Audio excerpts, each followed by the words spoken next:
이후에 읽고 난 다음에 더 놀란 게 이분 예언자인가? 아니 코로나 이전에 코로나 이후에 일어날 일들에 대해서 여기에다가 다 적어 놓으셨어요. 파트 1 혁명의 징후들. 근데 코로나 때문에 그 징후들이 사실은 과속화된 거죠. 네, 맞아요.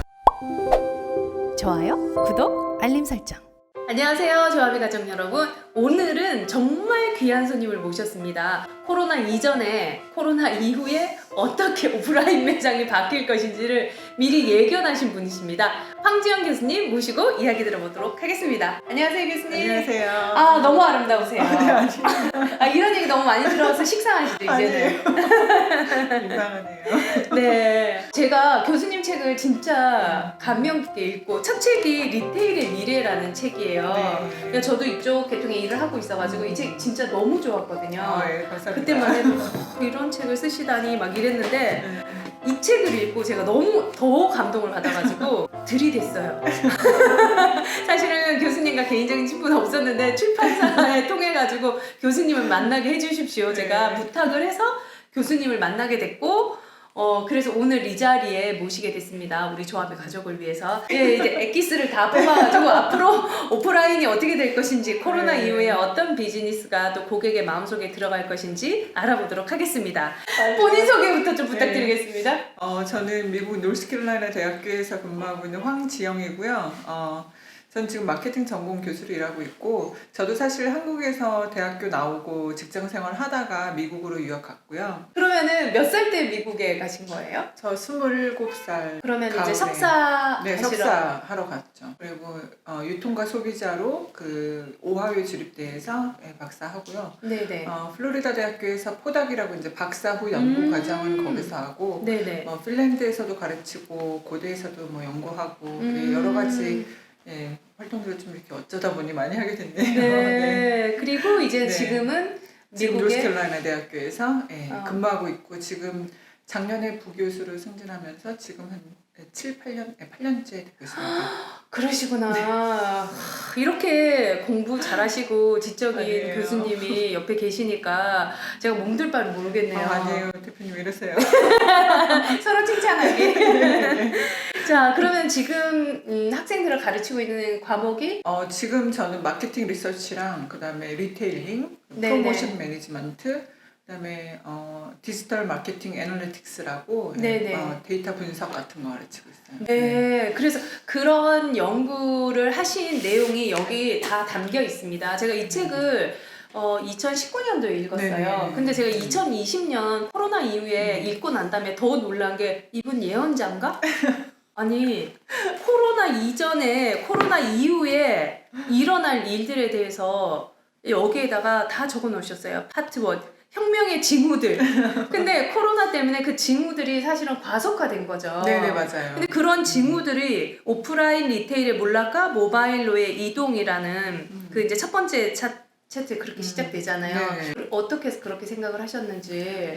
왜냐면 최근 몇 년간 네. 이 그 굵직굵직한 그 리테일 브랜드들이 파산을 하는 걸 이제 보니까 네네. 예전과는 조금 다른 소비 문화가 있었는데, 네. 근데 그런 면에서 오프라인 쪽이 더 많이 파산도 일어났고, 그러면서 이제 온라인 쪽은 많이 부상이 되는데, 그런 어떤 트렌드가 최근 몇 년에 갑자기 눈에 확 들어오기도 했고, 이런 위기 의식 이런 것들이 네. 예를 들면 뭐 리테일 아포칼립스라는 네, 뭐 네, 리테일의 네. 종말이 왔는가 네, 이런 네, 뉴스가 네. 이제 막 나오고 네네. 있고, 그래서 저도 이제 리테일 전공한 입장에서 이런 것들을 조금 공유하면 좋겠다라는 생각이 들어서 이제 좀 더 전문적으로 집중적으로 연구하고 그런 결과물이 리테일의 미래였습니다. 네, 그러면은 어떻게 달라질 것인가? 네. 그때 교수님이 어떻게 달라지는지를 10가지로 딱 정리를 해놓으셨어요. 네네. 근데 지금 이게 다 되고 있잖아요. 네네, 급속도로. 맞아요. 네네. 그래서 앞으로의 비즈니스의 방향이라든지 그런 거가 되게 궁금하신 분은 이 책을 한번 지금 읽어봐야 될 것 같아요. 그때보다 전 지금이 코로나 이후에 이 책이 더 적합하다고 생각하거든요. 네. 자, 10가지 좀 얘기해 주십시오. 네, 제가 그때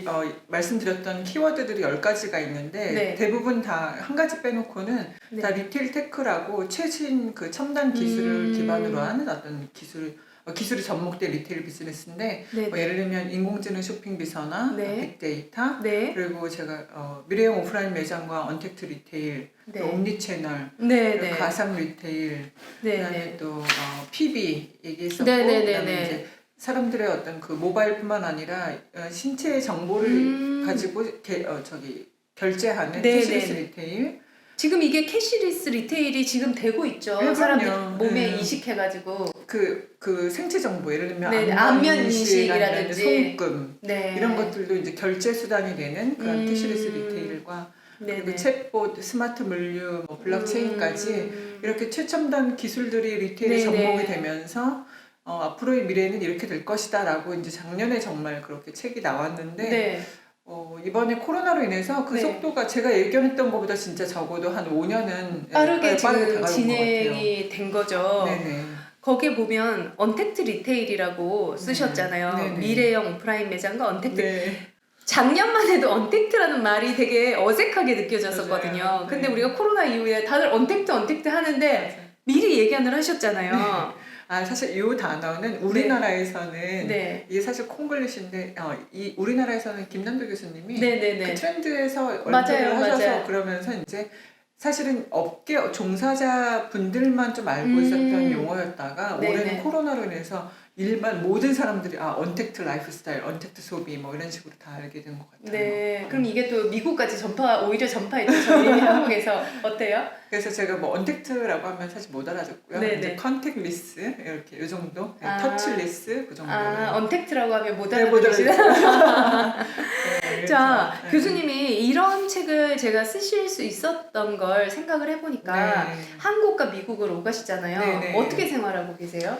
저는 보통 그 학기 중간에는 미국에서 당연히 일하면서 수업 중심으로 이제 수업과 네. 연구를 중심으로 하고 있고, 근데 그 와중에 저는 이제 리테일 매거진이라는 잡지에 그게 이제 리테일 전문 매거진인데 거기에서 이제 월간 그 칼럼을 이렇게 계속 쓰다 보니까 제가 미국에 있지만 미국에서 그리고 한국에서 관련된 어떤 중요한 리테일 관련 컬럼을 계속 써왔고 네, 그러다 네. 보니까 학기는 미국에서 보내고 여름방학이나 겨울방학에는 한국에 보통 들어와 있기도 하고요. 그러니까 한국과 미국을 오가니까 일련의 어떤 그걸 현장에서 느끼실 것 같아요. 네. 한국은 지금 리테일이 이렇게 되고 있는데 미국은 이렇게 되는구나. 네. 그러니까 미국이 조금 빠르죠, 저희보다. 네, 그런 건 어때요? 훨씬 빠르죠. 특히 이제 오프라인의 몰락이라는 그런 측면에서는 네네. 미국이 훨씬 더 빠르고, 그런데 오히려 또 언택트 이 모바일 쪽으로 가는 거는 우리나라가 훨씬 더 빠르고, 그런데 이제 우리나라는 사실 그런 리테일 양상이 굉장히 독특해요. 그러니까 비율을 보면 네네네. 우리나라에서는 온라인이 한 35% 정도 차지하는데 그게 코로나로 굉장히 또 막 촉발이 됐을 때는 한 50% 넘어서까지 네네. 온라인이 다 차지를 했었는데, 네네네. 근데 미국의 경우에는 그런 면에서는 되게 신기한 게, 그러니까 오프라인은 줄어들고 있지만 네. 그럼에도 불구하고 사람들이 굉장히 거기에 아직도, 그러니까 우리나라가 생각하지 못하는 그런 불편한 소비 생활을 아직 하고 있는 거죠. 그래요? 미국에서 아마존에 뜰 수 있었던 배경은 네네. 2일 배송인 건데 2일 네. 배송을 해준다는 건 한국의 영토의 한 99배 되는 미국의 영토에서 그쵸, 그쵸. 2일 배송은 아. 맨 처음에 그런 그 프라임 멤버십이 나왔을 때 네네. 굉장히 혁신적이었던 거예요. 그 전에 저도 이제 그 멤버십을 가입하기 전에는 제 2000년대 초에 그렇게 뭐 온라인으로 뭔가 주문했다. 그럼 일주일 걸리는 건 기본이고 뭐 열흘 걸릴 때도 있고. 큰일 나죠, 한국 네네. 같은 한국 경우는. 같은 진짜 이거 말도 안 되는 상황인 네네네. 거죠. 네, 근데 그런 것들이 근데 워낙 그런 상황에 익숙해졌던 사람들이고 그런데 이제 아마존이 2일 배송하면서 거기 너무 이제 그 소비라는 어떤 컨셉이 온라인 배송이라는 게 2일이 되어야 되는구나. 이제 그런 디폴트의 개념이 바뀌었고 이제 그러면서 많은 변화가 일어난 거죠. 현재 미국에서 일어나고 있는 변화 몇 가지 좀 얘기해 주세요. 코로나 이후에 네. 그 리테일들이 어떻게 바뀌고 있는지. 코로나로 인해서 되게 신기한 현상들이 많이 나타났는데 예를 들면 우리나라는 조금 이 K 방역을 정말 제가 자신 있게 말씀드릴 수 있는데 네. 정말 전 세계 최고라고 저는 볼 수 있고요. 네.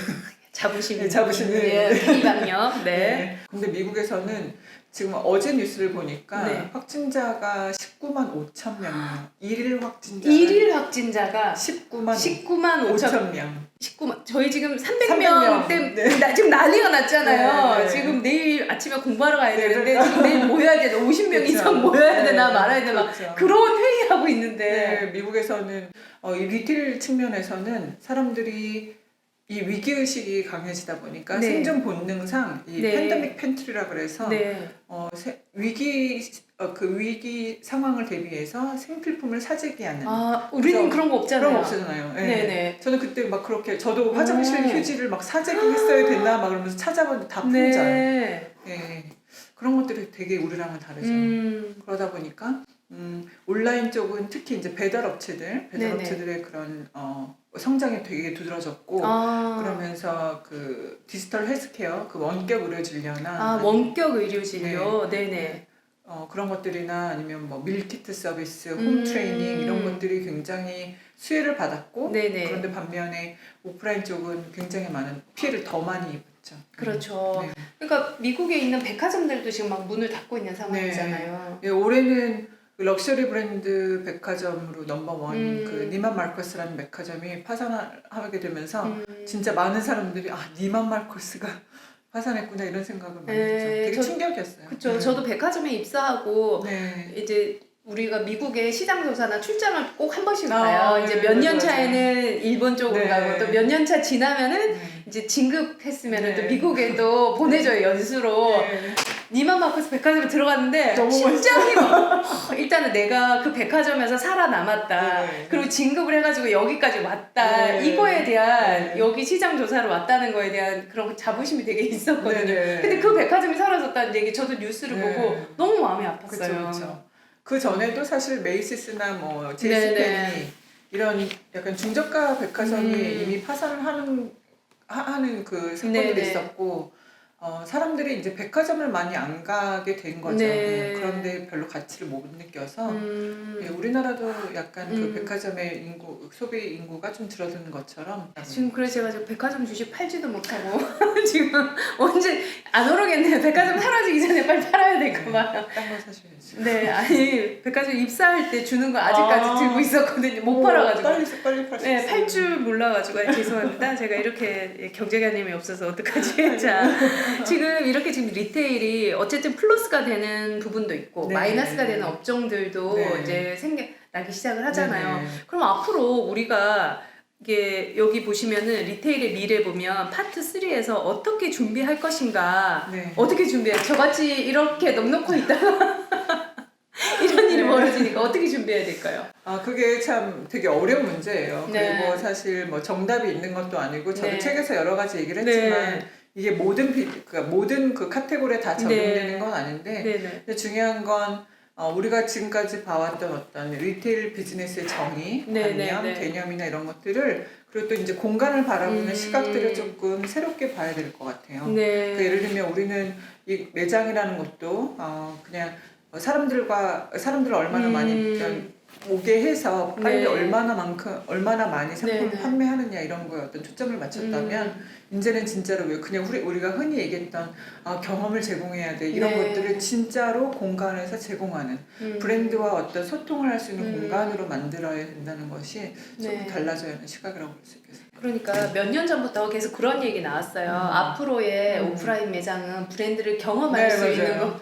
그 경험이 어떻게 해야 되는지 경험을 어떻게 해야 되냐고. 그렇죠. 와서 밥 먹으면 경험이냐, 차 마시면 경험이냐. 그렇죠. 다 그렇게 되는데 네. 이제는 진짜 경험하는 곳이 돼야 된다. 네. 그게 그러니까 이제 그 경험이라는 게 사실 그 공간에서만 제공할 수 있는 어떤 특별한 가치라고 이제 보셔야 되는 건데 우리가 생각해 보면 요즘에 오프라인에 갈 이유를 사실 못 찾는 이유는 네네. 굳이 힘들게 차를 운전해서 맞아요. 주차하고 걸어가서 무거운 거 들고 집에까지 네네. 오는 그런 과정이 그렇게 하지 않아도 쇼핑할 수 있는 방법들이 굉장히 많이 생겼고 그렇죠. 뭐 요즘은 소셜 미디어 통해서도 다 이제 쇼핑할 수 있는 것처럼 네.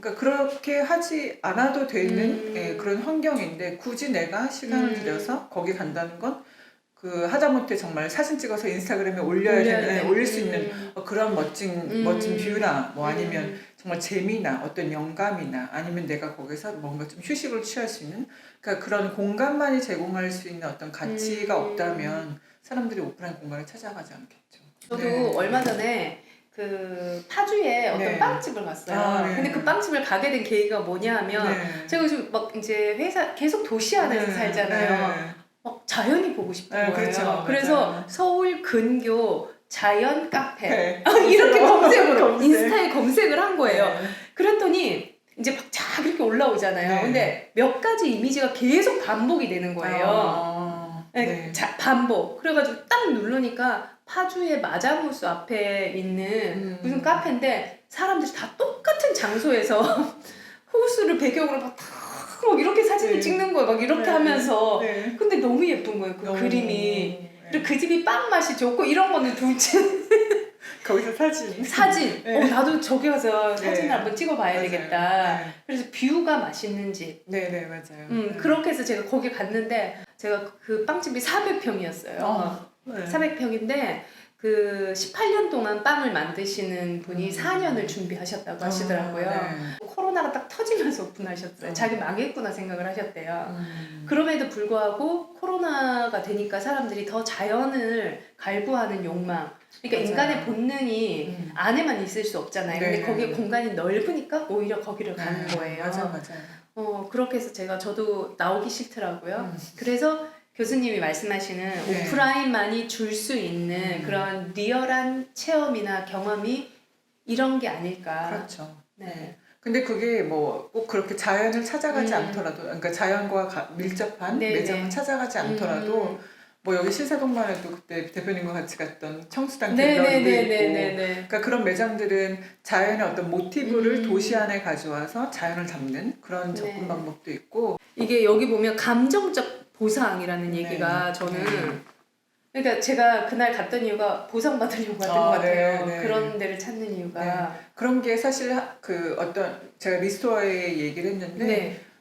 리테일 세라피의 관점에서 이제 해석할 수 있는 음. 건데, 내가 어디를 가서 나의 그 약간 힘들었던 그런 감정이 좀 치유까지는 아니더라도 좀 이렇게 완화되고 좀 편안함을 느끼고 네네. 이런 보상적 메커니즘도 있고, 어떤 관계에서 우리가 왜 너무 디지털에 지금 요즘 같은 때 특히 모든 게 디지털이다 보니까 그런 디지털 오리엔티드된 환경에서 벗어날 네네. 수 있는 그런 오히려 이 사람과의 직접적인 소통을 원하는 그런 대응적 메커니즘 이런 걸로 이제 해석을 할 수도 있는 건 거죠. 네. 그러니까 나는 리테일의 미래에서 이런 얘기를 하고 싶었다. 사실은 이 책을 읽는 사람들에게 네. 그런 게 있을까요?